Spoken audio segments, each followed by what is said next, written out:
Hello, everyone, and welcome back to a segment of creating awareness of what domestic abuse may look like.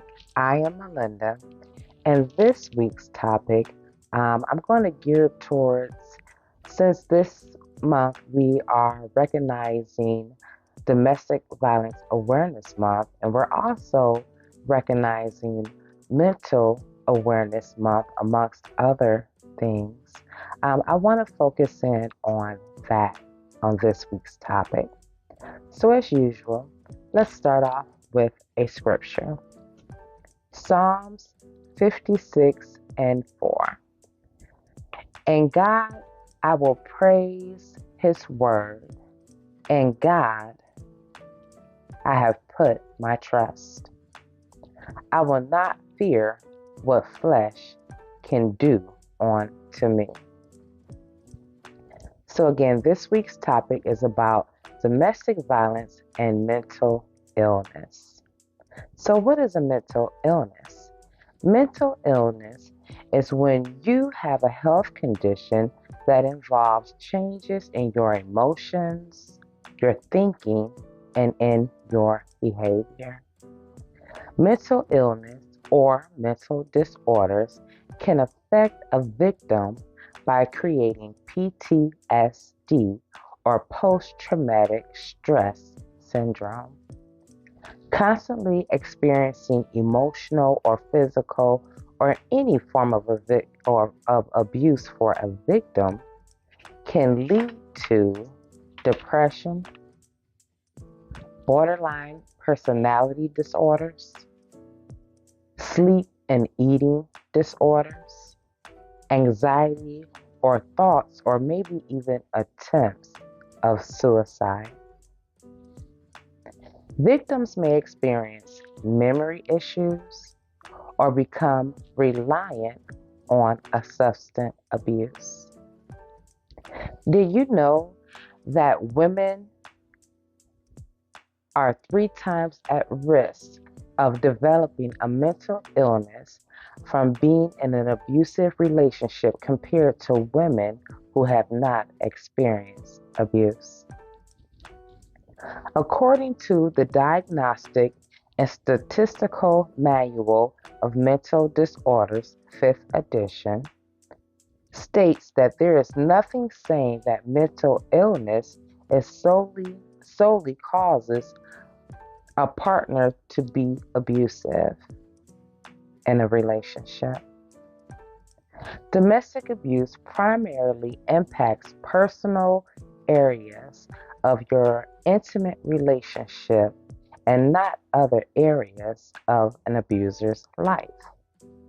Abusers with will typically not show abusive behavior towards family members, friends, or co-workers. They will put on a fake mask for the world to see. Abusers will often make you feel responsible for their abusive behavior.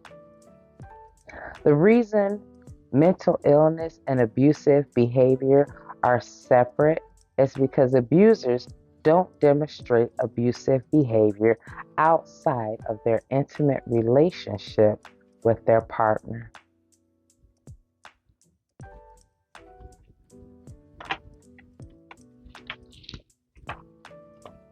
If they have a mental illness, it may cause, in most cases, sorry guys, they would also become abusive towards people outside of their intimate relationship, like their co-workers, their family members, their friends, strangers.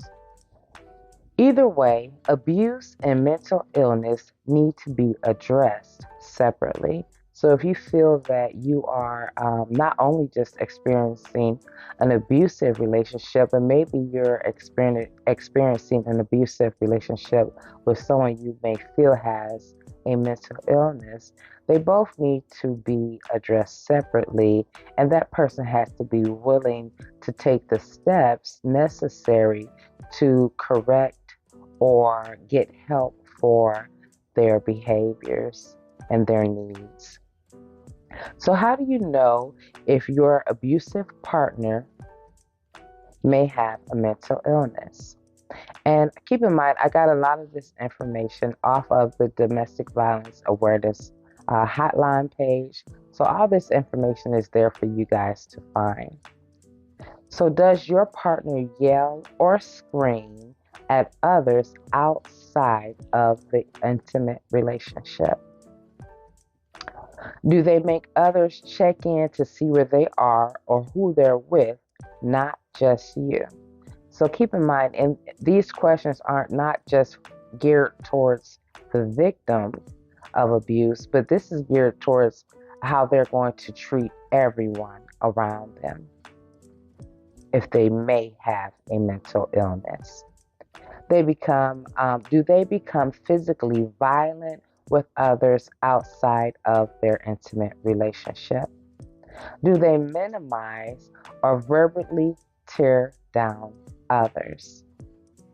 Do they pressure others to do things they are not okay with? Do they make threats to others when they say something the abuser doesn't agree with? So these are just some things that you can take a look at, that you can be self-aware about when you're unsure if you're dealing with someone who is not only abusive but may also um, exemplify symptoms of someone who may have a mental illness. So, what I did is I also looked up some other things, some programs that if you feel that, you are the abuser and that you may want to look more to your mental health, there are some programs. One is called Mankind. Um, they do Zoom videos. I'm not affiliated with any of these. I just researched it just for those who may want it for their own personal need. So this is Mankind. Their phone number is 415-457-6760. They also have an email, mkwk@c4dp.org. And I will leave all this information in the comments. And because I'm from Ohio, there's also Ohio's Men's Action Network, and that is based out of Columbus, Ohio. They have a 1-800 number, 1-800-934-9840. Thank you all for watching. God bless you. Have a blessed week. Don't forget to check me out on all of my social medias and have a blessed day.